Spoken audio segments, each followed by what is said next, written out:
So, here's what I wanted to talk about today. I wanted to run this theory by you guys, see what you think of it. We all know what happened with Amazon this week, where they are now going to be giving close to living wages. They're bumping it up to $15 an hour.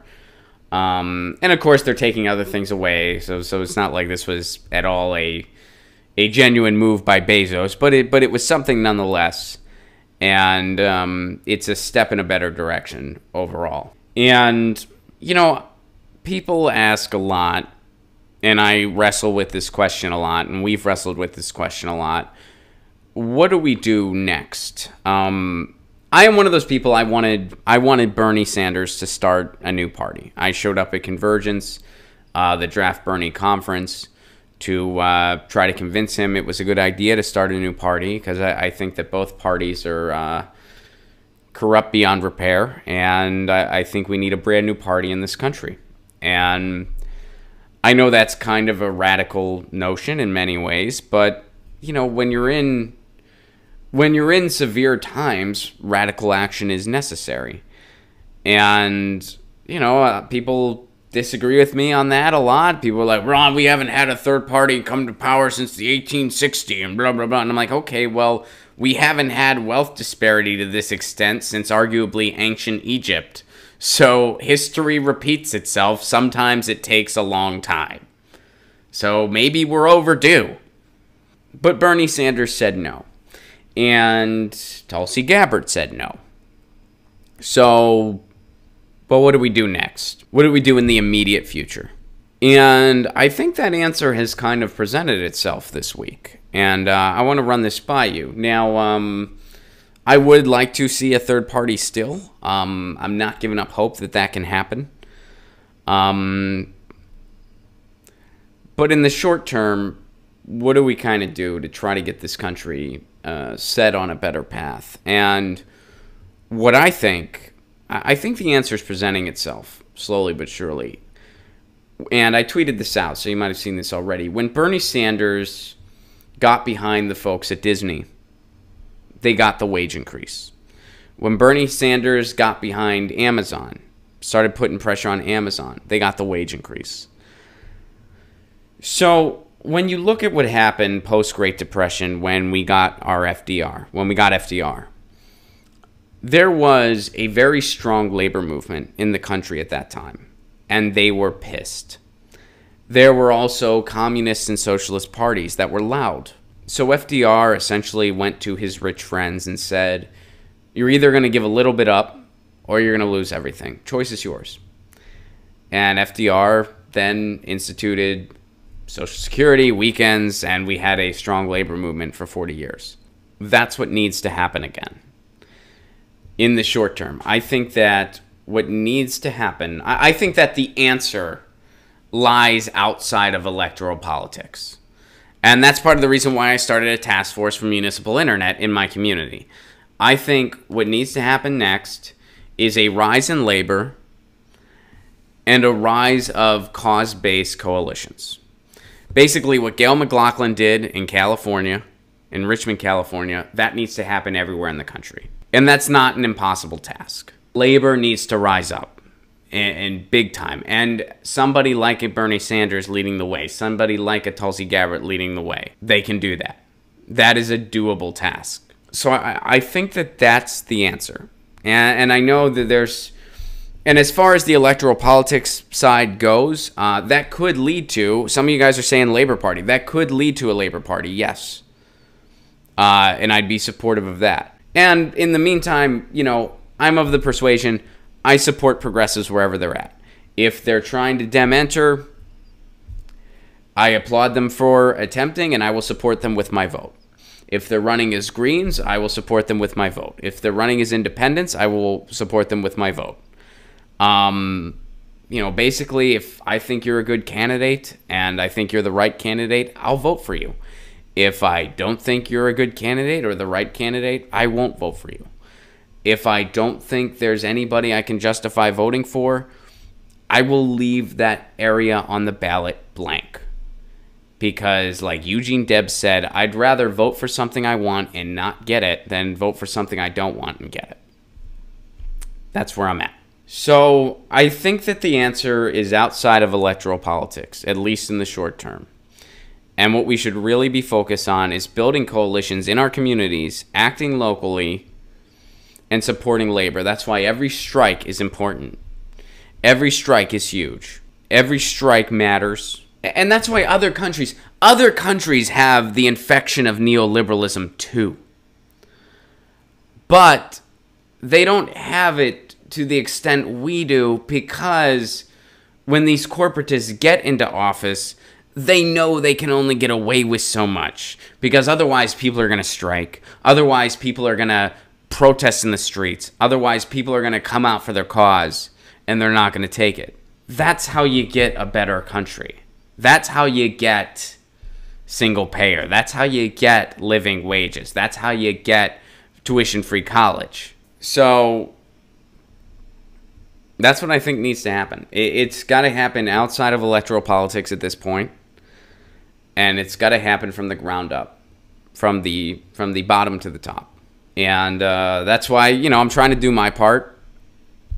I'm working for municipal broadband in my community, because everything I just described that I think needs to happen, if we don't have a free and open internet, that's going to make every other task I described pretty difficult, if not impossible. Because the internet is our main communication tool now. That's where we're at in our society. So that's what I think needs to happen.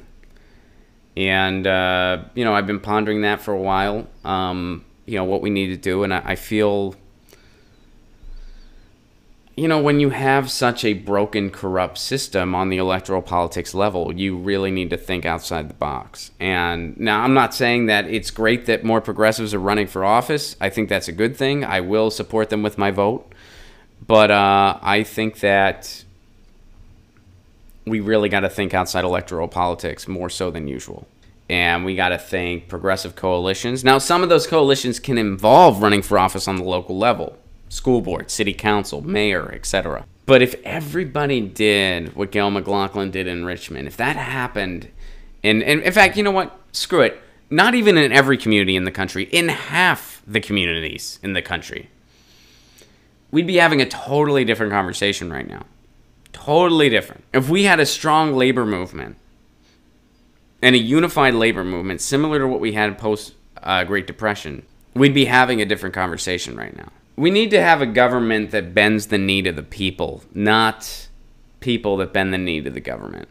We have the opposite now, and people are encouraging it.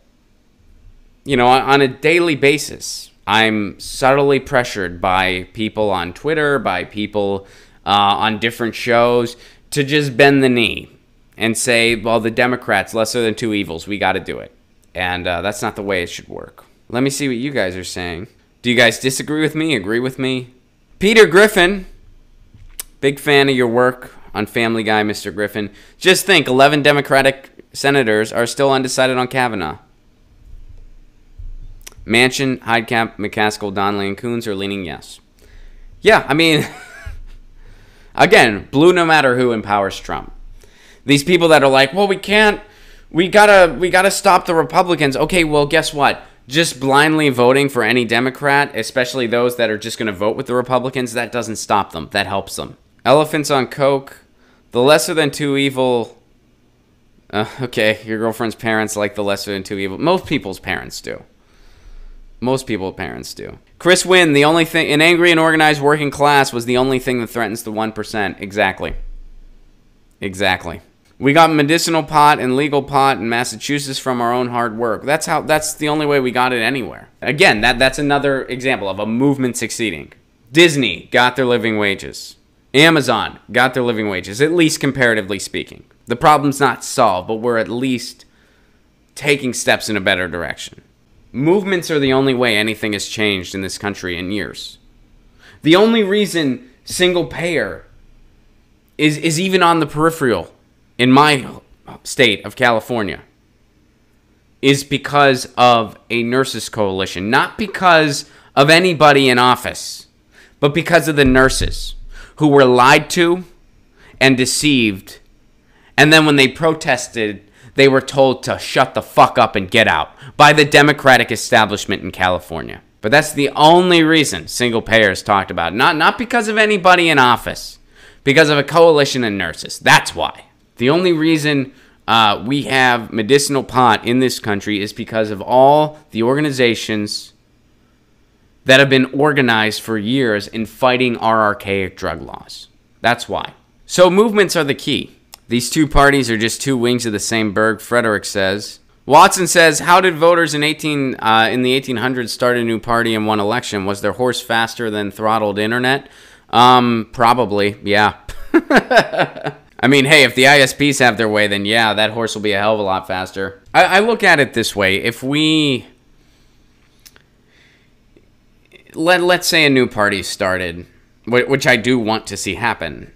You know, just because I'm acknowledging the reality that that's not going to happen in 2018 or 2020. That's just the reality. Like that's just, I mean, that's timeline. That's just not possible. I wanted it to happen. I showed up in D.C. to try to make it happen. It didn't. We were all told no. That's just the truth. That's just what happened. As Hillary Clinton would say, that's what happened. But I just look at it, if you had 3 people running for office, and one person goes, here's a bunch of terrible ideas that only benefit the richest among us, which is becoming a smaller and smaller group. Doesn't help any of you, just the richest people among us. And then there's a middle person that goes, those ideas sound terrible. I'm not that person. And then there's a third person that goes, we needed universal health care last week. We need living wages. We need a real jobs program. We got to fix this damn place, and we got to end the wars. You know who would get 0 votes? The person in the middle. No one would vote for that person. Nobody would vote for that person. That's just so painfully obvious. Like even like, you remember in your high school elections, like when you were a kid in school and you had student council elections or whatever, there was always that one person that was just like, I think everything's just fine and I want you to tell me what to do. And that person was a really nice person that everybody liked, but no one voted for them because they just babbled about nothing. They had no ideas. And it's like, why would I reward this by voting for you? Like, I know like this is just sort of not meant to be taken all that seriously, but dude, you're not even trying. And I just say dude because I'm kind of leaning towards my own experience in high school, and I went to an all-boys school, so everybody was a dude. So, yeah. Get your news on with Ron. Don't you want to know what's going on? We're getting our news on today. Get your news on with Ron. Don't you want to know what's going on? We're getting our news on today. You can tweet me an article at Ron Placone. We'll go through it together and make it our own. Get your